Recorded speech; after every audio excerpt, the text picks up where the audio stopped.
This is what they call slippage. So my deal just changed. The deal has altered.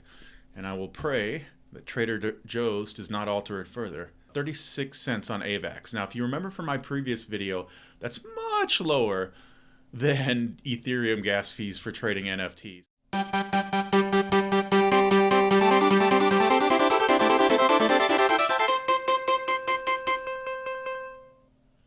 Hey, welcome back to Crypto Begin. I'm William, and today we're going to continue learning about the nuts, bolts, tips, tricks, what to type, and where to click in crypto. Today's video is going to be on how to use decentralized exchanges, and we're just going to jump right in. All right, so this screen should be familiar to everybody. We talked about this in my third video where I talked about how to research cryptocurrencies. And this is Coinmarketcap, of course. And so this coin that I'm looking at right now is called KuCoin. It is a gaming cryptocurrency, and I can pull it up right here. I heard about it on one of my streaming YouTubers. They think it's going to be good, and you just never know in the world of crypto. But with these gaming cryptos, there's an actual use case, which is why I tend to go for gaming cryptos. So one of the reasons why Ethereum, which is an altcoin, and for those of you who don't know, I've mentioned it before, but an altcoin is any coin that isn't Bitcoin. There are a lot of enthusiasts, purists, they call themselves maxis. So Bitcoin maximalists is shortened to maxis, and basically maxis believe that only Bitcoin is really a worthy cryptocurrency and everything else is a ripoff. Of course, we've mentioned that Ethereum has some other functionality to it that allows you to write smart contracts and do programming. And what that's allowed is for the rise of NFTs. Now, the reason I mention NFTs, and I mentioned them in my last video, is that there's a use case. So because there was a use case for Ethereum in trading NFTs, the price shot up last year quite a bit, very significantly. I believe it started off somewhere around 600. So now it's at about 3,000. So we've 6x since then, all because there's a use case, NFTs. So think of it like this. When the Atari system came out, it was a cool video game system in the 80s, but it wouldn't have been anything without Pac-Man. Or Space Invaders, or Demon Attack, or any of the great Atari games. So the Nintendo wouldn't have been great without Super Mario Brothers. The Sega Genesis, wouldn't have been great without Sonic. So you need something that's a use case. You can't just have the technology. So a lot of these cryptos, they're like these gaming systems. They're great technology, but the games have yet to come out. So if you can get ahead of them and get into these games before they launch, there's actually a lot of profits to be had. All right, so this KuCoin, we'll take a look at it here. So we've seen this screen before. You've got the website. We can look at the whitelist and do the research on it. But I'll scroll down here. I always talk about what's the max supply, total supply, fully diluted market cap. We're at 1.1 billion. So it's a bit high right now, especially considering it's a page 4, rank 374 crypto. But as I mentioned, a pretty high-ranking famous YouTuber mentioned it, and that's another thing to look out for in the world of crypto. I'm going to do an upcoming video on which YouTube influencers to watch. Now, there are two philosophies to cryptocurrency. There's buy and hold, which I've done very successfully. It's been my most successful strategy. They say time in the market is more important than timing the market. But then there's also trading. And I've mentioned this before. Trading is risky, but if you are going to be trading, it's important probably to keep up with at least 2 or 3 of the major crypto YouTubers, because they have enough followers to where what they say has influence on the market. So if you want to be up to date, you'll need to be tuning in to people who have a lever and who influence the market. All right. So rant over about that. Scroll down here. So, as you know, we've talked about trading pairs. So I want to get KuCoin. Where do I get KuCoin? Okay, well, let's look at see all markets here. And I don't see any exchanges that I can use that are in the US. Nope, none of these. But what's this? Trader Joe, Pangolin. Okay, well, what is Pangolin and Trader Joe? Well, these are DEXs. So I'm going to click Trader Joe here, and it's going to give a website, traderjoexyz.com. Click it there. And we want KuCoin. Well, we saw this token symbol was CRA. So we see it says search symbol, token symbol. So I'm going to go CRA. All right, we can swap KuCoin directly for AVAX. Hey, that's cool. Now I just need to get some Avalanche and put it in my browser wallet. Okay, so you've seen me take the steps to do that. And what I'll do is I'll go to Coinbase. I'll buy Solana. I'll send Solana over to KuCoin, or I don't know, they may actually be selling AVAX on Coinbase now. Anything I can get directly on Coinbase, I'll just do that. Anything else that I can't, I'll buy Solana, transfer it over to KuCoin, exchange the KuCoin for Tether, exchange the Tether for AVAX, and then send the AVAX to my metamask wallet. All right, so here I'm on a screen that shows you how to add Avalanche to your metamask. Now I've already added it to mine, and I'll just click here. Oh, it wants to connect. No, don't connect right now. All right, so I already have it, but if I didn't have it, I would say add network, and then you see how it says network name, new RCP URL, chain ID, currency symbol, and block explorer. These are all important. So I got to this page by typing, how do I set up MetaMask, or how do I add Avalanche to MetaMask on Google? You're going to do this for anything that you want to add, and usually you'll get to a point, you just click here, usually the first couple of clicks. I wouldn't click on the ad supported ones, as most of you probably know by now. But yeah, so here's the Avalanche network. So what were those things we needed? Well, we needed the network name, the new RPC URL, chain ID, currency symbol, block explorer. And here we have network name, new UPC URL, chain ID, and then everything that you want. So you would just cut and paste this information, and then you would say save, and then it would automatically find and add the network to your MetaMask. All right, so as I mentioned, I already have Avalanche on mine, and I've got about $70 worth of Avalanche on there. All right, so I want to buy some KuCoin. So I'm going to go to trade. All right, so I want to make two different purchases of AVAX here. So I have 0.8718, that's about $73. So I'm going to go back to this Trader Joe, and where we have this set up. I'm going to say connect to a wallet, MetaMask, and it finds this, and I click next, connect, and it is connecting. Okay, now I can click max here. Oops, it's not doing it. Ah, there it is. Okay, so there's a little bit of a delay. Click max here, it automatically reads that, and I have a very specific amount of AVAX here. But that would be 63 KuCoin. Well, I want to do half that, so I'm going to do 0.43. That's good enough. All right, 0.3 KuCoin, and I'm going to hit swap. Now, a window will pop up, tells me what I'm trading, outputting AVAX and inputting KuCoin, and this is going to be on the Avalanche network, I believe. That's what it'll show up as on my MetaMask wallet. But wait, now here's an interesting point. Just like we had to have AVAX, we're going to have to add KuCoin. Now, because market prices switch so frequently, the price has changed, and I have to hit accept. This is what they call slippage. So my deal just changed. The deal has altered, and I will pray that Trader Joe's does not alter it further. We're going to hit confirm swap here. My MetaMask wallet's going to come up, and it's going to say estimated gas fees, 36 cents on AVAX. Now, if you remember from my previous video, that's much lower than Ethereum gas fees for trading NFTs. Actually, Ethereum fees for trading are probably going to be about $10-20, still way too high, but 36 cents is good. All right, I'm confirming that. And, had some slippage, so I got to reconfirm there. All right, transaction submitted. Now, Snowtrace. Snowtrace is, you remember when they said, what is the Explorer, snowtrace.io?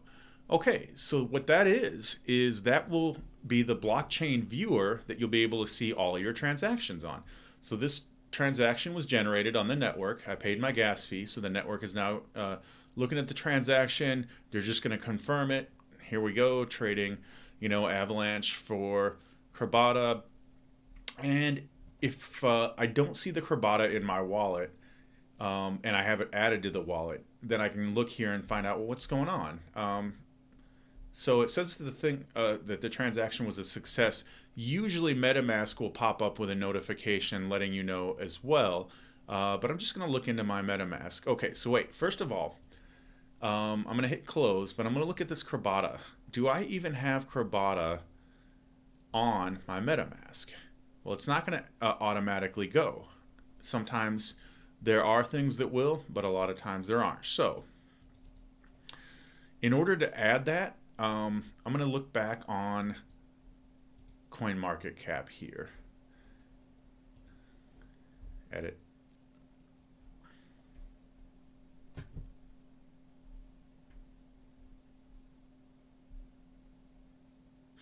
All right, now, one of the things you'll see on the Krabata page here is this contracts, okay? And then you'll see this on CoinMarketCap as well. And I can open up a CoinMarketCap and go to the Krabata page. And it's got contract info here too. And actually, on CoinGecko, it's got an automatically add to MetaMask. But let's go ahead and look at the one on CoinMarketCap. So I'm going to copy this. That's the clipboard address. And then I'm going to go into my wallet. And I'm going to say assets. What are my assets here? Oh, I don't have Krabata. Oh, well, I do have Krabata on here. Good. But let's take a look at what we would need to do if we don't. If we don't, then I simply paste this contract address in there. Boom. Now it's telling me token has been added. But usually, if it's not on there, what will happen is it will automatically fill this out, and then you just say add custom token, and then you get what you have here. So this is what I have. All right, now, how much Krabata did I have before? Did my transaction actually go through? Let's take a look. Activity. Yep, that went through, looks like. Okay. Total gas fee, oh, only 29 cents. All right, and I just want to view that on the the blockchain here, as we mentioned before. Yep, says success. Okay, so we know it went through. All right, edit.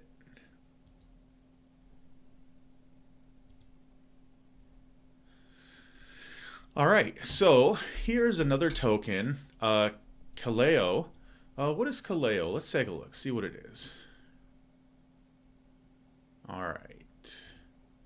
So this is ranked 1045. Now this is interesting. Okay, why am I looking at a coin that's ranked 1045? Well, because when you have a lesser known cryptocurrency in the total market cap and in the total fully diluted market cap, see this one's only 126 million, the other one was $1 billion, so this is 8 times less. If this one pumps up, my pump's going to be higher. I'll have gotten into it earlier. So the further down the list, if you see a project that you think has potential, and at this point it's kind of a crapshoot, you know, but obviously you do your research, you look at the team, you see what it is. I believe I researched this before. It says it's an NFT ecosystem. It's like, okay, so what this is it's like an NFT art gallery, kind of. So you'll go into a virtual reality world where you'll see like a setting of an art gallery, and you'll be able to see NFTs. And this is what this empowers. So we can look at the partners here, strategic partners. Of course, you know, I like to look at the edit. Of course, you know, I like to look at the contributors.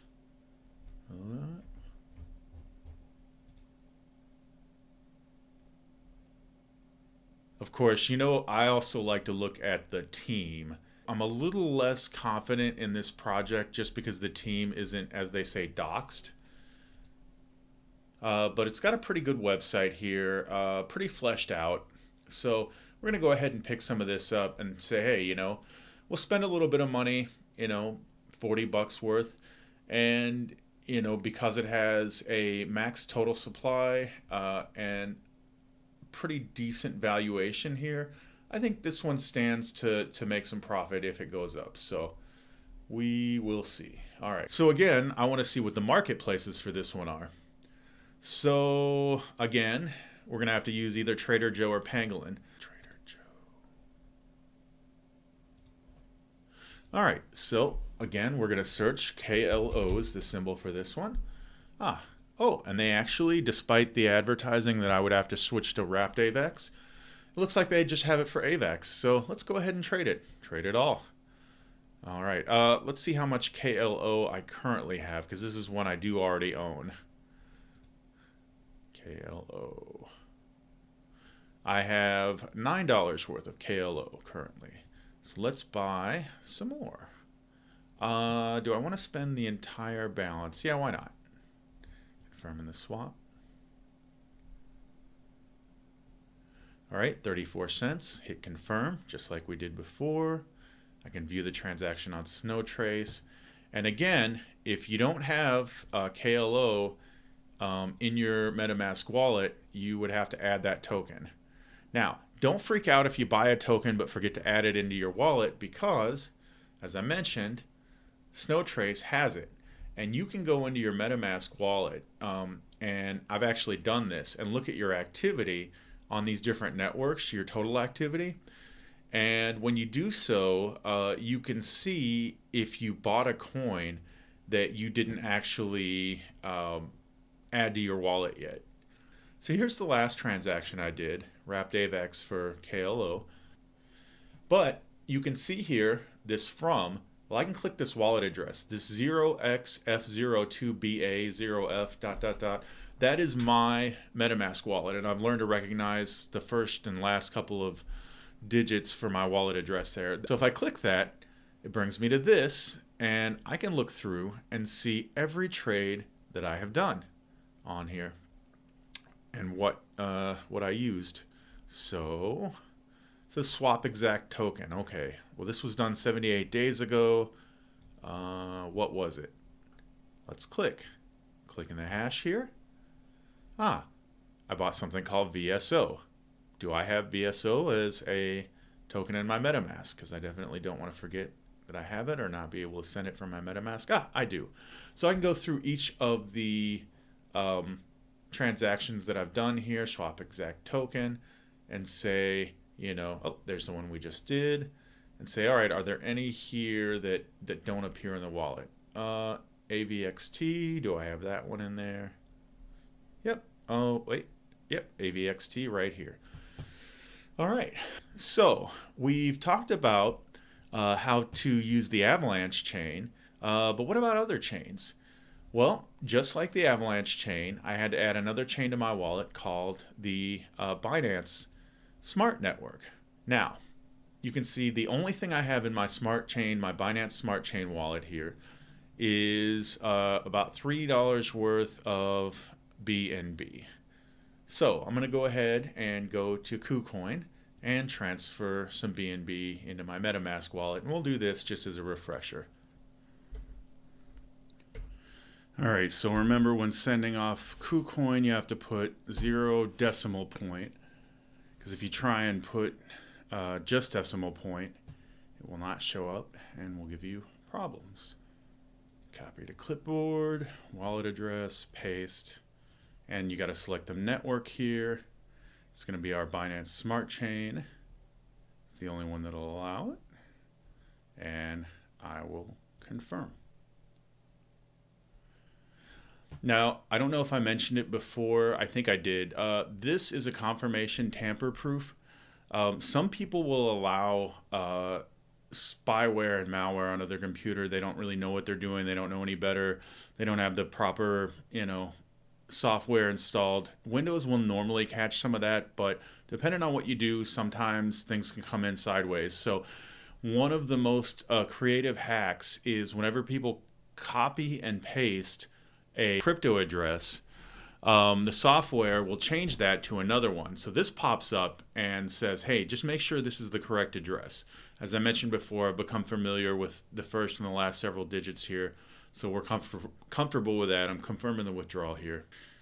All right, now we wait. All right, so while I'm waiting for that to come through, I'm going to look at a couple of coins on the Binance network. that I like, but are also not available on anything other than decentralized exchanges or exchanges that I can't get to, like Gate.io. So we look through here, and this is Mobox, and I've looked at all the trading pairs for Mobox.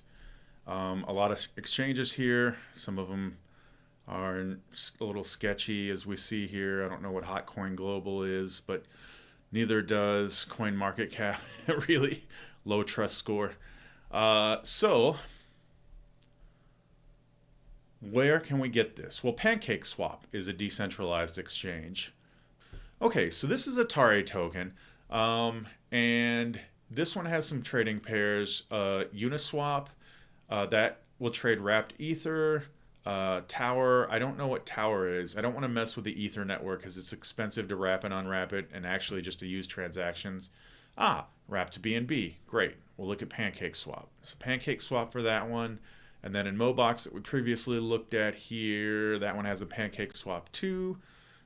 We're going to go to PancakeSwap, and we're going to get some Nbox and some Atari. So Nbox is Momoverse. It looks like a interesting and promising game here. I'll click this inner Momoverse here. So as you can see, even just the website has like a bunch of different things you can click. I haven't explored it much. It looks really cool. It looks engaging, and so as I said, you never know with these projects, but it looks like this is going to be one of those use case projects. So I'm going to pick some of this up while it's still ranked at 186. And Atari is just a well-known name. It's quite possible that, the people that are working on this, are really just trying to carry the name forward. I think it's a good strategy. Branding and marketing should never be underestimated. But here we have a website here, Atari. Well-known name, looks slick. So they don't have a roadmap per se, but they have a vision of what they want to do. So they want to be able to integrate easily into other games. They've got smart contracts. Looks like you'll be able to invest in other players. I don't know, that may be a gambling aspect there, but hey, gambling's always popular. And as we scroll down here, we see, images of other neat-looking projects that are on the horizon. Again, you just have to be careful because it's real easy to put together these slick graphics and then, start getting people to invest. So, as for me in this project, I like the name. The website looks great. I haven't looked into exactly what they're doing. So I would say my knowledge level about this one is not high. It's probably, low to medium. So I'm not going to invest a huge amount. But they're currently ranked at number 557, which means that there's definitely potential for profit. Well, as I mentioned before, let's look at our fully diluted market cap. 62 million. That's a great fully diluted market cap, in my opinion, especially for a brand name like Atari. So, based mostly on that, I am going to go ahead and pick some of this up on PancakeSwap. All right, so let's open up the PancakeSwap website. Oh, and then automatically, MetaMask comes up. It's being asked to connect. And we'll just say next, and yes, connect. I trust you. And then apparently, so that's talking to MetaMask, but now I connect wallet and hit MetaMask. Okay. So, let's go to trade. With this one, it's got a couple of options here. Trade, earn, win. Might have some staking going on. I'm just going to click trade, and I want to exchange BNB for, I want to click this drop-down menu here. Click ATRI. So it says no results found. Okay, well, what does that mean? Okay, now, here's the thing. This one has multiple contracts. Each contract has its own chain. So this has a contract on the Polygon chain, the Phantom chain, the Binance chain, Smart chain, and the Ethereum chain. So BEP20 is the Binance Smart chain. BEP2 is the regular Binance chain. That can be confusing, and it's important to know the difference between the two because you can't send one item from the Smart chain to the regular chain and vice versa. If you try that, and we saw that when I was transferring from KuCoin, it actually had one grayed out. But if you try that, you may end up losing your coin. So I'm going to copy this because this is, and if you look up here, this is the Ethereum contracts. You got Ethereum, Binance Smart Chain, Phantom Network, and Polygon Network. So I'm going to copy the contract address for the Binance because we're trading BNB, and that's the Binance coin. So go back here. We go back to that list and tokens, and then we drop the contract address in here and import. And you'll see it says B Atari. That's Binance Chain Atari. Now, it'll give you a warning. Anyone can create BEP20 tokens with any name, including creating fake versions. This is important. Again, more warnings. I don't want to give anyone too much fear. It should be fine because we got this information directly from a major exchange, Coinmarketcap. Now, Coinmarketcap could get hacked. Somebody could put wrong information in. So I just want to let you know what the landscape is, but very, very unlikely that you're going to ever have a problem. So I'm going to click I understand. And then we're going to import this.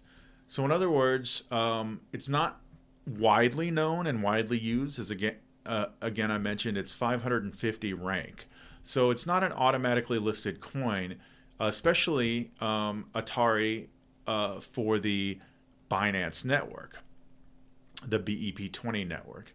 But I looked on not only CoinMarketCap, but also CoinGecko, and they have the same information.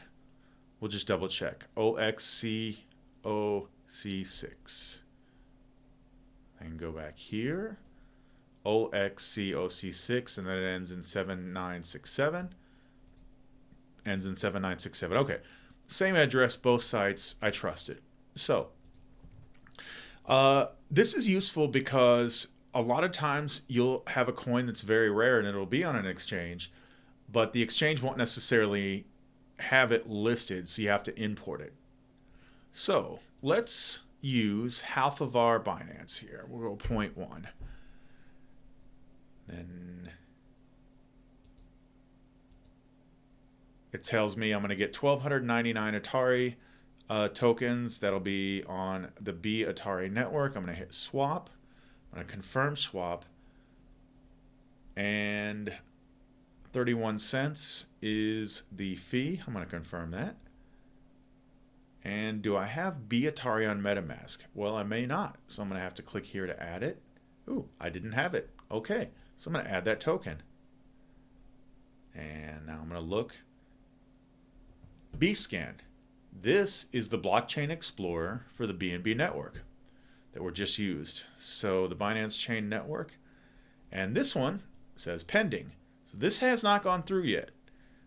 So obviously the avalanche network's a little faster. And that's one of the things you'll notice is that different networks have different speeds. All right. So we got Atari. And let's get the MOBOX. MBOX. So we'll go back to the PancakeSwap exchange. We've got BNB. We'll change our trading pair to MBOX. This one it looks like it's heard of. It's not directly on here, so we'll hit import. Yes, we've gotten the warning before. Let's check the contract address. 0x32 and then 2377 for MOBOX. Yep, 0x3203, 2377 ending decimals. Okay, this looks legit. So, click I understand and import. All right, and let's get the rest of that Binance coin and convert it to MOBOX. And I'm going to get about 12.6 MBOX at current prices, which looks like we recently had a market drop, so it's a good time to buy, assuming it goes back up. And again, I mentioned before, some people buy and hold, some people trade. I like to buy and hold. Still, the lower you buy, the better. So I'm going to hit swap here. Confirm swap. And for this transaction, we're going to pay a fee of 30 cents. I'm fine with that. Confirm. So I've been paying about 1% to these exchanges. All right. Oh, and do I have MOBOX? Well, let's double check. Let's add the token. All right, I didn't have that one either. All right, so now when I click here and I click the Assets tab, I've got BNB, I've got B Atari, and I've got Mobox, and it looks like uh, some of this may have been from before because I did have these on another version of my MetaMask wallet. So I don't know if these transactions have gone through. Let's view them on the Blockchain Explorer. So I click my MetaMask wallet, I click Activity, and there's 2 transactions here. Let's click this one that we just did. View on Blockchain. All right, so we go to View on the Blockchain Explorer, and we see that this one was a success. Excellent. So let's see what the other one is. That one a success as well. View on Blockchain Explorer. That one's a success as well. So I'll click the MetaMask wallet, click on Assets, and we see we have about $63 in Atari and 32 Mbox. Added about 12 today to that for a total of $95. And with any luck, tomorrow it'll be worth about $60. No, I kid, of course, but as I said, strategies, holding and trading. And of course, even when you're buying to hold, you want to get in low. So I think that about wraps it up. I did want to just say one more thing. The reason that decentralized exchanges are great to know how to use are because, when you're talking about the difficulty of buying cryptocurrency, you can start off with crypto exchanges. Those are the easiest. And then, as you've seen through the videos, you do the research, you get your own private wallets. You can do exchanges in the wallets. That was my next step in terms of the difficulty of trading crypto. And then you'll step up once more, and now you know DEXs. And I'll give you an example. So I like to go microcap gem hunting, which means finding cryptocurrencies that have a lot of potential that are undervalued. And I'll give you an example of that. One of them is called Arcona. It's ranked number 1418. And I got into Arcona, if we look at the chart here, back in October, just before this big pump, maybe a couple of weeks, early October here, it's about 13 cents. And then in November, it jumped to about $2.12. Now, this is a really neat project. It's an augmented reality project that will allow you to pull out your phone and see graphics and animation that somebody programmed that have a geolocation that coordinates with GPS. So in addition to cool things the augmented where you've got a dragon or something like that, you can also put a street sign. You can put a marker where a historical event happened. You can put directions. There was even a video here where it shows some things that you can do, what ruins would look like. If you hold your camera up to the Colosseum, it'll show it, completely rebuilt, what it would have looked like in the day. So a lot of different neat stuff that you can do with AR. And Pokemon Go is another one. So they've got games like that where you can even run around and find hidden treasure. So I thought this was a really neat project. It was undervalued, and sure enough, within a couple of weeks, it popped up and it did a 16x here. And when that happened, what I did was I took profits, which isn't to say I cashed out, but you can switch it over to a stable coin, which is something like Tether or any coin that its value is tied to the US dollar. But what I did was I found other projects that were low like this. I took some of these profits, I scooped them off the top, and I put them in there. Another one was OVR, which is another augmented reality project that did well. For me as well, probably good 2-3x after I did that. So I was able to multiply those profits. Now, again, it's a long-term hold, so I did make these profits. I held at least half of this, and since then it's gone down, and now it's back down to 36 cents, still a 3x. But the reason I wanted to bring this up and show you was to just show you the value, and this isn't typical of everything that I've bought, but you can see, if you buy 15 different coins, and one of them 15x's, well, then you've broken even. And if you do your research, you can do a little bit better than 1 in 15. So I'll do another show on hunting for gems. But yeah, so that's really about what I have today. So again, thanks for tuning in. And I really appreciate everyone watching. I won't beg anyone to like or share or anything like that, but I just hope that you're able to get some good information and education out of the content that I'm bringing. Feel free to interact with me. Feel free to ask me questions. Right now, I do have some time because I'm not, so busy with crypto, and my channel's not so big that, I can't just stop for a minute and help the audience and answer questions. So really, if you have any questions about anything, let me know if you have some ideas for upcoming shows, or just want to say hi. But yeah. All right, guys, this is me signing off. Bye-bye.